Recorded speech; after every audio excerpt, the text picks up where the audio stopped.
kick this thing off with Mr. Eric O. Eric Oberembt is in the house. He's backstage, he's looking fired up, he's got some really awesome content. But if you didn't know, Eric is actually the author of 2 books, okay? All about residential and commercial roofing. As a roofing business owner himself, he's a coach, he's a speaker, podcast host of Be Authentic, or GTFO. Hopefully you saw what they did with their backdrop, like a beast, making it happen. Eric's passionate about helping others find out how to find their authentic selves and lead others to be who and where they're meant to be, okay? He's also the co-founder of the nonprofit Roofers in Recovery. Let's give them a hand, okay? Roofers in Recovery, pretty awesome. And what they're doing is just helping others to find sobriety in a new way of life, okay? I'm super honored, I'm stoked, I'm fired up for Eric Oberembt. And if you know anything about me, I like to say one little phrase, okay? Get ready, eyes to the screen. Here we go. I'm Eric Oberembt. I do a lot of stuff, but there's a couple things that I'm really passionate about. One of them is figuring out how to help people that are in the depths of addiction, letting them know that there is hope and that there is a way out. And the other thing is leadership and teaching and helping and coaching other people how to be better and how to figure out how to be not only the best version of themselves, but the human that they were actually supposed to be. My purpose today is to help people become that best version of themselves, to become that person that they were born to be. We were not born to be a piece of shit. We were not born to hurt other humans. We were born and put on this earth to do good and help others. And my purpose today is to do that, whether it's in addiction or it's in sending people to treatment through Roofers in Recovery, or it's in my businesses and helping those people become the best version of themselves as well. Today, my life is dedicated to helping other people. My name's Eric Oberembt. Remember, be authentic. Get the fuck out. For centuries.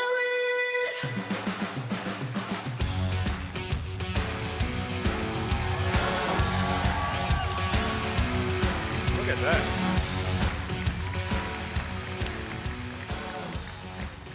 What's up, everybody? Thanks for being here. Thanks for funneling in and taking a seat. I appreciate it. I want to start off with thanking Hunter for having me here. Hunter is one of the few people that, not few, but one of the few people that has truly believed in me and my journey and my path, and has given me some opportunities to be able to help and share, and hopefully I will be here today, and I'm going to help you and teach you about, do I have a slide up there? I do. Leading your company with a team method, how to create a cult-like following inside of your company. So the first thing that I do before I start any presentation is I give a little disclaimer. Just going to let everybody know I curse a lot. Okay? I was looking at the lineup. I am probably the only one that curses at all, really, in the entire lineup. So I'll get all the fucks and shits out during this presentation so you don't have to worry about it later, okay? Thank you. All right, so slide. I'm not good at slides. Stand up. I need everybody to stand up. First speech of the day, you always got to do an exercise, right? So I want you to think of a boss that you had in your life that you could completely trust. You trusted this person with your job and to always have your back if something went wrong. Okay? Now think for a second though, did that person did they ever give you the inclination that they might do something behind your back for their own gain? Sit down. If you ever had that thought about that person, sit down. Okay, for everybody still standing up, I want you to keep imagining that same person, and I want you to ask yourself, did they have the quality of empathy Did they have the ability to connect with you and others around you? Or did you ever think that they might just be connecting so that they could get something from you? Did you ever have that little feeling? If you did, sit down. If not, stay standing. Here's my favorite one. Authenticity. Were they authentic to who they were? Did they always do what they said they were going to do? Or did you ever think in the back of your mind just a little bit that they said one thing in public, but you just had this little gut feeling that behind closed doors, they were somebody else? You didn't know for sure, but you kind of had that feeling. If you ever thought that, I want you to sit down.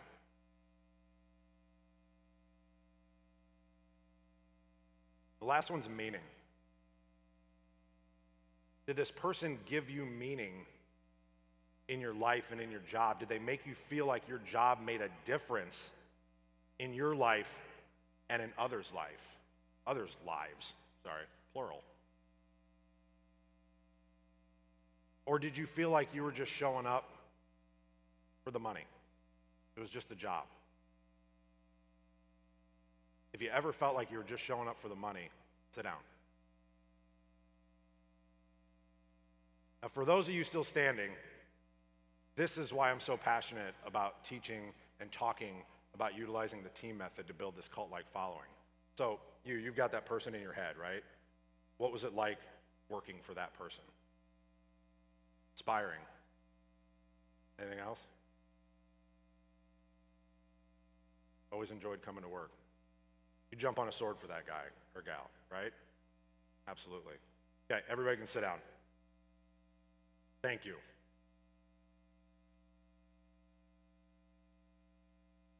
That's me. I'm an avid scuba diver. I absolutely love scuba diving. I travel all over the world to do it. Spend a lot of time in Grand Cayman. My brother-in-law is up here, flew up from Grand Cayman to hear me speak today. That was pretty cool. Where's Georgie at? There's George. Love scuba diving, and a few years back, I got an opportunity to go to a place called Tiger Beach. Anybody ever heard Tiger Beach? So it's a location just north of the Bahamas a little ways, and you have to get on a boat in West Palm and go out. It takes 10, 12, 13 hours, I can't remember. And you get out there, and the whole purpose of going to this place is to dive with a bunch of sharks, but specifically to dive with the infamous tiger shark. And if you don't know anything about tiger sharks, they're large, 400, 500, 600 pounds. They're called the trash cans of the sea. They've got some fucking teeth that will lay in to you, right? I mean, they're like saws. They will saw you in half if they get pissed off and they want a piece of you, right? So I think that it's a great idea to go on this trip and go swimming with tiger sharks. Now this is what they were doing prior to us going anywhere.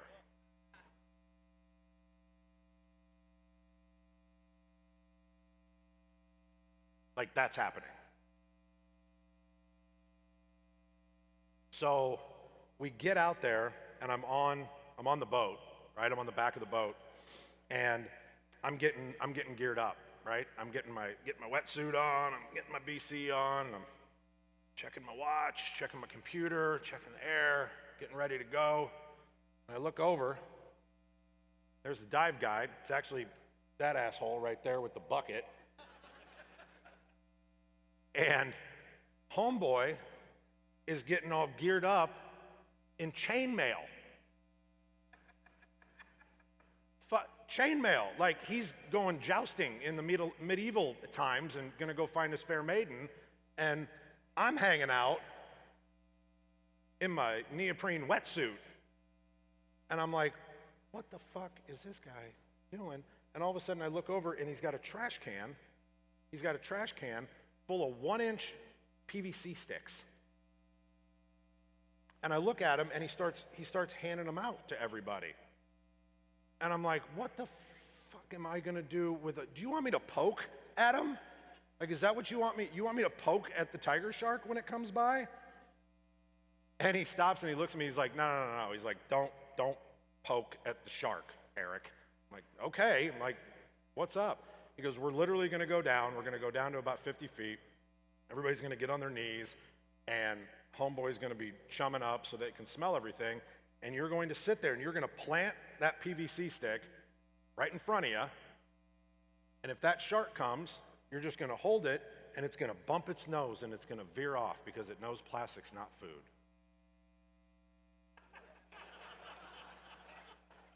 The fuck it is. There's no way that's going to happen. And so I'm sitting there on the back of the boat, and I've got a decision to make. And I'm staring out into the abyss of the ocean.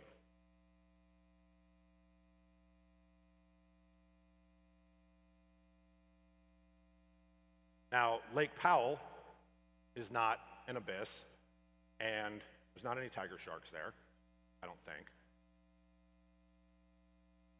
But this is where I found myself about 4 years ago, 4 or 5 years ago, on a trip. And I was there. This was actually taken in Lake Powell about 2 months ago. But I was there on a previous trip with my buddy Sam Taggart. Everybody knows Sam? He was just up on a panel. So I was on this trip with Sam, and it was one of the first mastermind groups that I found myself in. And I'd always been very scared and leery about getting into any groups like that. And it's really funny how journeys start with that, because I kind of started there, and if anybody here doesn't know, or is, you're getting all the texts and the updates and everything, if you don't know about Revolt, ask somebody about it, right? Because I ended up being in Revolt some years later, and I found another brotherhood of men that I was able to grow and level up with. If you're not part of something, come reach out and be part of something. And you're here, so come talk to me or one of the guys about Revolt. But while I'm on this trip with Sam, I come rolling in, and we're gonna live on a houseboat for 4 days, right? Oh God, I just remembered this. Yeah, this is also that I had to dig a hole and shit in the sand story. We'll get to that later. So, but anyway, we're living on a houseboat. We're living on a houseboat for 4 days, and I show up, and keep in mind, like, I show up as me, right? I show up as authentic Eric. The rest of the group there, let's just say most of them were from a different background, okay? They were a little bit younger, definitely had a different religious upbringing than myself. But I showed up as me. I'm telling stories about selling drugs and hanging out with hookers and doing cocaine and going to jail, and I'm fucking all in, right? Well, on the second to last day, we had to do this exercise. Sam loves exercises. And we had to do this exercise, and we had to all get in a circle, and it was a feedback circle. And I'm like, I am not into this hippy-dippy bullshit. Like, I do not want to do this. And so we had to stand there. And we had to open ourselves up to the feedback. And I'm like, I do not want to do this. And I'm standing there. These younger kids, I'm just old, so maybe everybody's young, right? But these younger kids, they come up, and one of them gives me the feedback that I need to change the way that I speak. On the outside, I accept your feedback. I accept your feedback. On the inside, you can go fuck yourself. Oh, I was pissed. I was fucking hot. But I accepted the feedback. And then I left. I went down, got in my bed, went to bed. Next morning we get up, and we have to take the smaller boat back to the dock. We're all going home, and Sam actually asked me to jump on his boat with him and go back to the dock. He wants to talk to me. And we're driving back, and he's like, hey, man, what'd you think of the retreat? You know, like, you got any feedback for me? Are you going to come back next year? You know, what are you going to do? Blah, blah, blah. And I was getting ready to tell him exactly what I thought. Sometimes it's good to tell people exactly what you think. Other times, it's good to hold your tongue, give them just enough rope to hang themselves, right? Other times it's action. And it's the action that you take that matters. That fat fuck needed to take some action.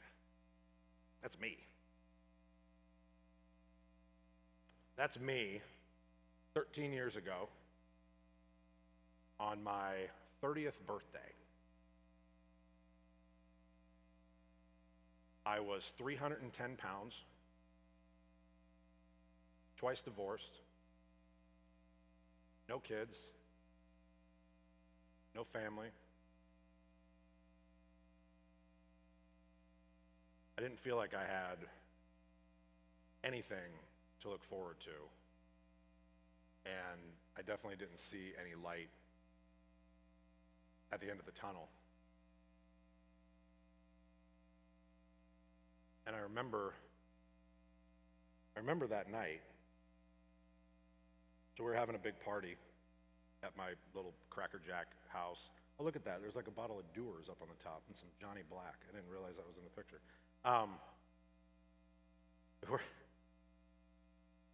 We're having this party, and I've got 30, 40 people in my house, which is a lot of people in a, 1,000 square foot house, right? And it's loud as shit, music's blaring, people are around, and I had this big glass table in my kitchen, in my dining room kitchen, whatever you call it back.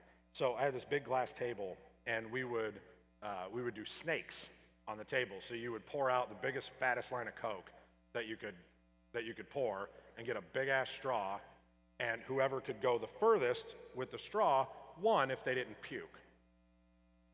Cool game, huh? So I'm playing Snake, and I'm literally sitting at the table. This is like no joke. I can absolutely remember it like it was yesterday.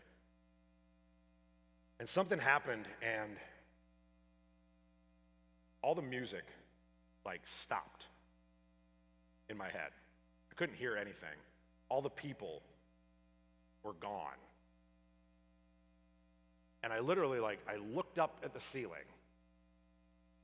And I'm not like religious guy, I'm not, especially then, right? Like I wasn't a God guy at that time. I was, nothing, but I looked up at the ceiling and I just went, how do I get out of this? How do I stop?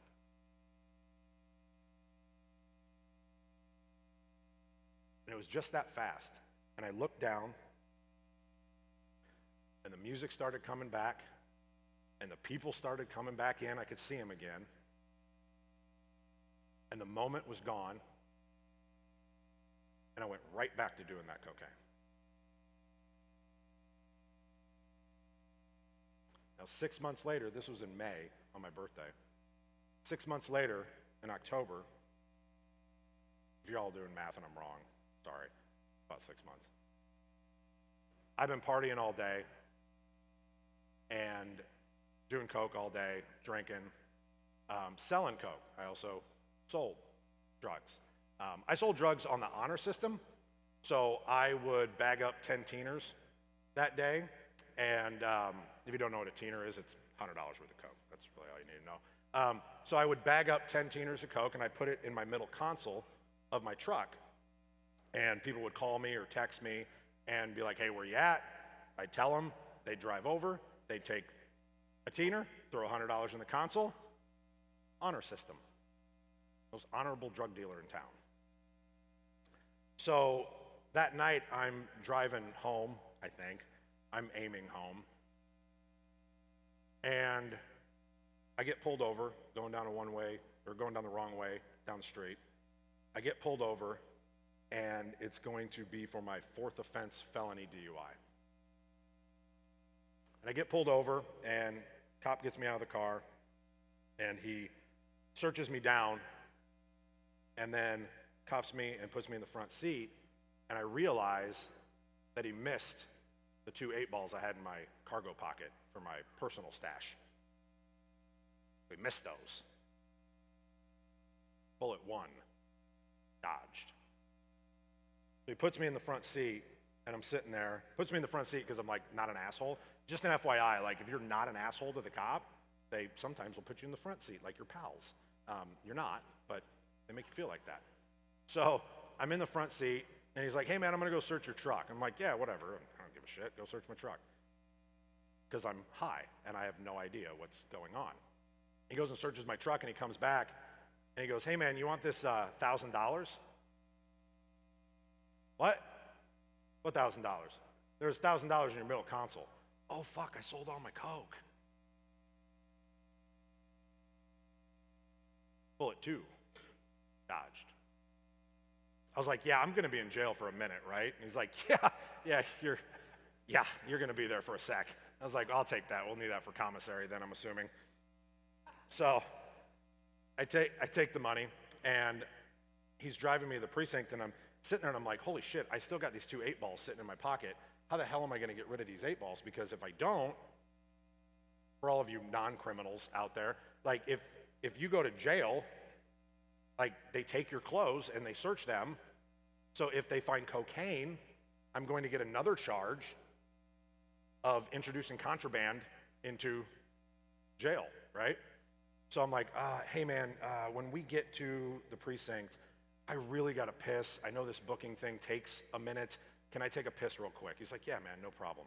So we get there, and he's standing behind me. He's watching, and I'm pissing, and I'm trying to time this whole thing. And like, as a guy, you know, like when you're pissing and you kind of play the game of like, can I flush now, or will I still have to pee when I'm done? But then I'm trying to figure out when can I grab to do the whole thing. And I literally turn around. He turned his head for 1 split second. I cargo pocket down in the toilet, cut off the piss. I don't know how. Flush. It's gone. And he didn't see any of it. Bullet 3, dodged. So he's cuffing me up, and he's heading me back to jail, and I'm starting to get a realization that I'm gonna need a new beginning and a new direction in my life.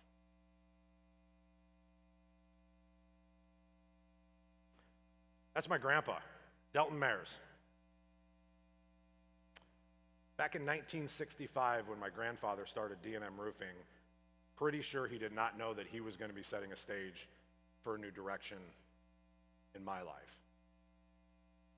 My parents got divorced when I was 7 years old, and my mom and my sister and I went to go move in with my grandma and my grandpa.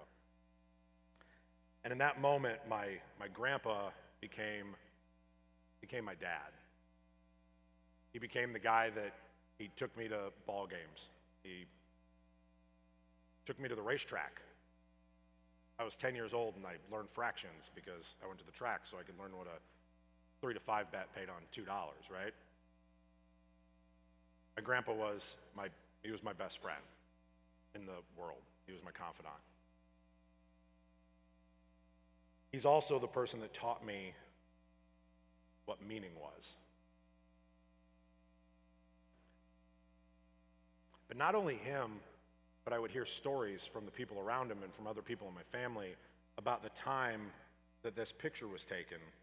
You know, he had started a company, but he started a job, right? Everybody here is trying to build a business, right? Nobody here wants a job. You're trying to build a business. But my grandpa had a job. He sell a job, build a job. Hopefully go sell another job, hopefully go build another job, right? He was living paycheck to paycheck, job to job. Supported his family, everybody was good. He didn't have anything extra. But if somebody was $20 short on rent, which was a shitload of money when that picture was taken, you know who they called? Called my grandpa. Somebody needed a place to stay for a night, for a week, for a month. You know who they called? Called my grandpa.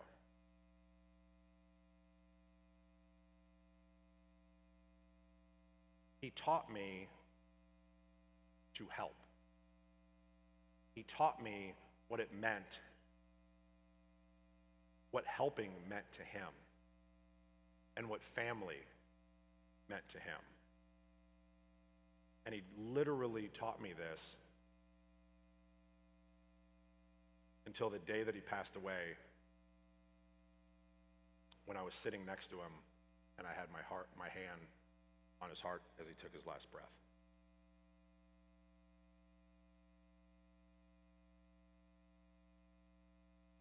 So trust. John Maxwell says it best. You cannot lead people beyond your level of trust. If they don't trust you, you can't lead them. Why is trust so important? Because trust equals follow.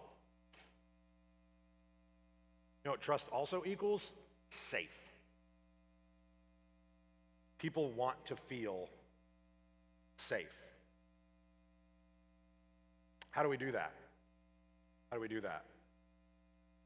So I stole this from all the people in this room. I'm sure most of us have all read Stephen Covey's 7 Habits of Highly Effective People. Yeah? One of the biggest things that I got from that book was making emotional trust deposits in your people all the time. Because there's going to come a point where you have to make a withdrawal. And if you try to make a withdrawal on an empty bank account, what happens? Shit. It's not good. You're negative. You have to make continuous trust deposits, because if you don't, then what happens? You lose culture. We all talk about culture, right? That's a buzzword. Everybody's talking about culture online. It's all culture and authenticity, right? But if you lose culture and you lose people, then what do you have? You got a job, folks, because you're doing it by yourself. And we're not here to do this by ourselves. We're here to help other humans become better. Better in their life and better at their job. Empathy.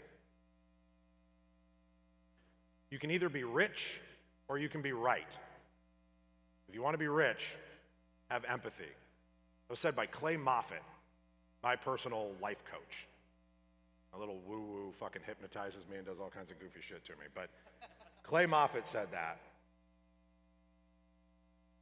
Why is empathy the difference that makes the difference? Because it's rare. We all try to figure out in our businesses how we do things differently, right? Otherwise, you're just the same old roofer, like everybody's installing the same shingle, blah, blah, blah, blah, blah. Empathy makes you different. Empathy makes you stand out. You think about empathy in business even, you teach your salespeople that they need to understand the customer's point of view, right? They need to because if they understand the customer's point of view over here and they can listen, then eventually you're going to make the sale because you're going to be able to provide value for that customer, right? It's the same thing inside of your company. You need to be able to provide that same empathy and that same level of understanding with your people. So how do we do that? Now, I want everybody to take out their phones and get ready to write some crazy shit down, because this is wild. I'm kidding, you don't have to do that. Talk to them. Talk to your people. Ask them about what's important to them. Ask them about what they care about. Find out What makes you different? I love having conversations with people that don't share the same beliefs as myself. I love learning about other humans, right? When you genuinely want to learn about where somebody else is coming from, because here's the thing, I genuinely believe that most people, are coming from a good place. Even if it's misguided, even if it's batshit crazy, I believe they're coming from a good place. I had to own this shit like during COVID. I had to own the empathy side of this because there were so many people, I'm like, you're fucking nuts. Quit saying that shit. Quit acting like that. Quit doing that. But I wanted to talk. And I wanted to find out, why do you believe that? Why do you believe that? Not to convince them otherwise, but to try and understand their point of view and where they're coming from. That's what it is to be empathetic. Because if you don't, people don't want to be around the guy or gal that always has to be right. Nobody wants to be around that person. You can either be rich or you can be right. If you want to be rich, have empathy. Authenticity. Authenticity is a collection of choices that we have to make every day. It's about the choice to show up and be real. The choice to let our true selves be seen. Brene Brown, you all know who she is, right? Obviously, authenticity is like, that's my jam, right? Like, that's my thing, that's what I love. But why is it important? It's important because nobody wants to work for a fake. Nobody wants to work for a fake motherfucker. They want genuine and they want real. And what is it? It's always showing up. It's always showing up as yourself. Too many people are watching other people and wanting to be them. I don't want to be Hunter. I love Hunter. I don't want to be Hunter. I don't want to be Sam. I don't want to be John Maxwell. I want to be me. Now, I need to figure out who that is, maybe, right? Maybe we need to figure out who we are, but I'll tell you who you're not. You're not somebody else. And when you show up, though, as that human every time, and your moral compass doesn't waver, and it's something we say in recovery all the time, that we agree that we're always going to do the next right thing, no matter what. Even if it affects us negatively, financially, whatever it is, we are always going to do that next right thing. But if I'm the guy that says that shit, but then doesn't do it, not authentic. We all know the story. We've all seen it. Social media. Guy starts a company. It's always a roofing company, right? Guy starts a roofing company, blows it up, hires 50 people, does 20 million in 8 months. Fuck it, they're throwing money all over Facebook, and it's a dick measuring contest for 8 months, right? And like, Johnny Big Dick's winning. He's got his Lambos and his cash, and he's going to town, right? About 8, 9 months later, start asking your friends, hey, whatever happened to old Johnny Big Dick? What happened to him? Nobody, they don't see anything about him anymore. I'll tell you what happened to him. He was full of shit. And he recruited all these people to sell all these roofs for him under the guise that he was a good human. Then you know what happened? They figured him out. They figured him out, and everybody left like a mass exodus because he wasn't authentic. No one will follow you if you're full of shit. Meaning. Life is never made unbearable by circumstances, but only by lack of meaning and purpose. It was said by Viktor Frankl. Y'all know who he is? Auschwitz survivor. concentration camp. Homeboy said, life is never made unbearable by circumstances, but only by lack of meaning and purpose. That's powerful. Why does meaning matter? Because people crave it. I crave it. I crave meaning and purpose in my life, don't you? So if you do, then of course your people do. The people that you're leading, of course that they do. So how do we give that to them? Okay, it's groundbreaking again. Talk to them. See the theme here? Talk to your people and find out what matters to them. Find out what they care about. Find out what gives them purpose. Then you can maybe do something. Does everybody know what Google does? I'd never heard this before. I read it the other day. Excuse me. Google does this thing where they give back Google time or something, and they give you 20% of your day back, so it's like an hour or whatever, and they want you to work on something that gives you meaning and purpose in your life that will benefit you and the company at the same time. But you get to pick what it is, and you get to invest that full time and that full hour specifically on that. What an amazing idea, right? Give people the opportunity to spend time finding their meaning, or if they found it, working on it, and then if it happens to benefit the company, that's amazing.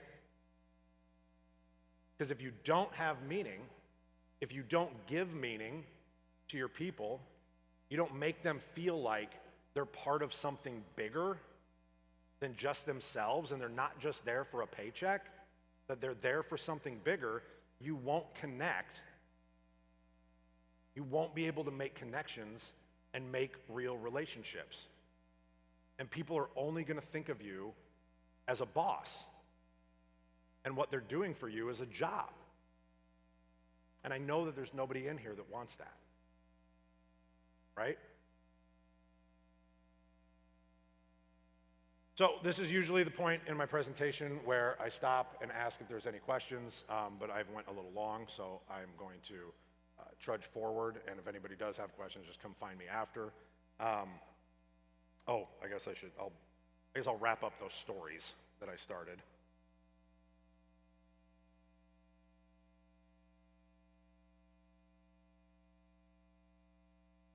My grandpa, with my daughter, Tegan. Tegan was born on my birthday, May 18th, 2015. And my grandpa's dream was to see her walk. That didn't happen. That was me taking my grandpa to the Kentucky Derby because he took me to Exarban in Omaha for all those years, learning about horses and gambling. And the year before he died was the first year I was able to put together enough money to be able to take him to the Kentucky Derby, and he got to see Triple Crown winner win the Kentucky Derby that year. He was in hospice, and he was laying on the bed, and he hadn't communicated, opened his eyes, talked, done anything for probably a week. And I went in there to see him, and I brought my phone, and I didn't expect anything, and I held the phone up to his face. I said, "Hey, Grant, you know who that is?" And I'll be goddamned, he opened his eyes, looked up, and he goes, "I love her." Then he closed his eyes. And I never saw him open his eyes again. And at that last minute, that last moment that I was with him, he taught me what meaning meant. And for him, it was helping and his family. The only reason that he wasn't ready to go because of that little girl, because he wanted to see her walk one day.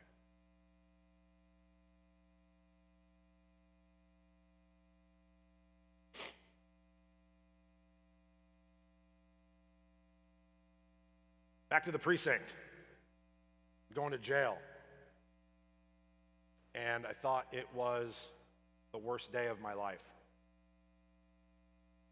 What I came to find out,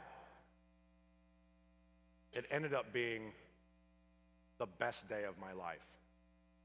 It ended up being the day that I started the journey to become the human that I was supposed to become. I was supposed to become that guy who gets to come to places like this and give back to people and help and be one of the co-founders of Roofers in Recovery, where we get to send people to treatment and save lives and put families back together. If I wouldn't have got pulled over that night and thrown in jail and started down that path, I would absolutely 100% either be dead or in jail. Guaranteed. Now, while my ex-wives might have thought that would be a great ending to my story, I think it would have been a damn shame. Back to Sam. Fucking Sam. We're on the boat. We're on the boat going back to the dock. I'm getting ready to tell him what I think. I say, Sam, I had a good time, but during the feedback, I did not appreciate the feedback in that I needed to change me, how I operate, and how I speak. And keep in mind, Sam, especially at that time, like Sam was from kind of the same background, same upbringing, a lot of fricks and shizzes coming out of Sam, right, as well. Not a lot of fucks and shits.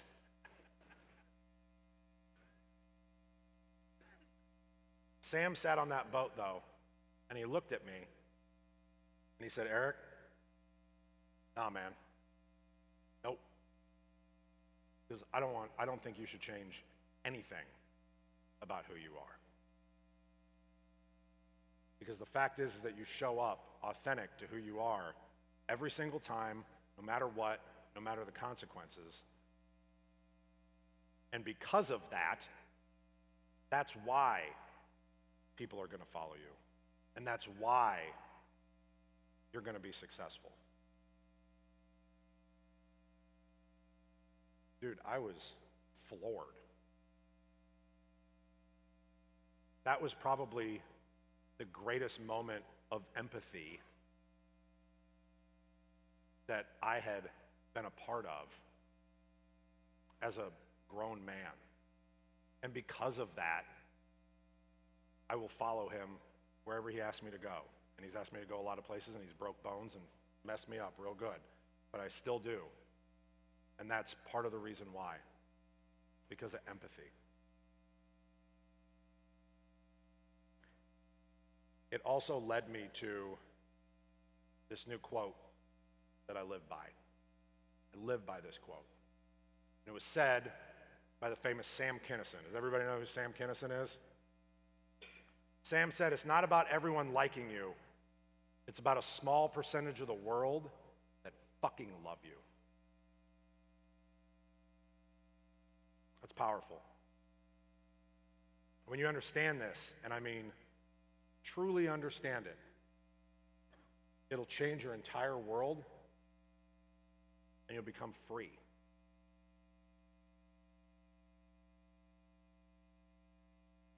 Shark. Start off with the sharks, right?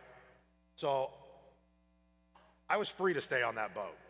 Just an FYI. I did not have to jump in. And I'm staring out into the abyss, making a decision. Got my stick that my daughter could throw a baton with, right? Little 1-inch PVC stick. And I made a decision.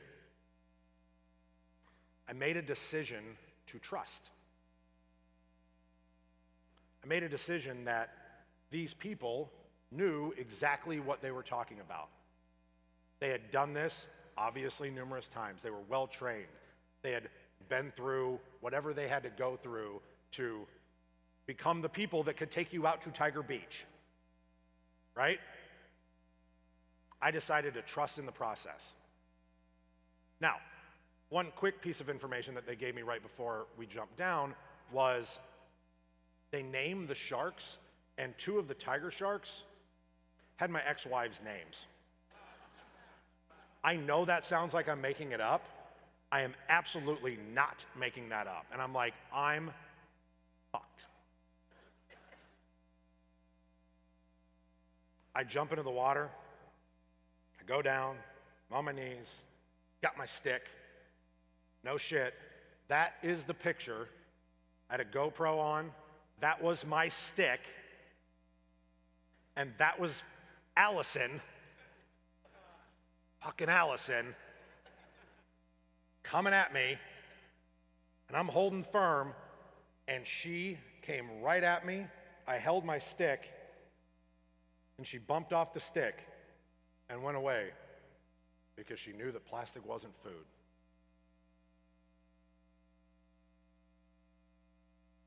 It was intense.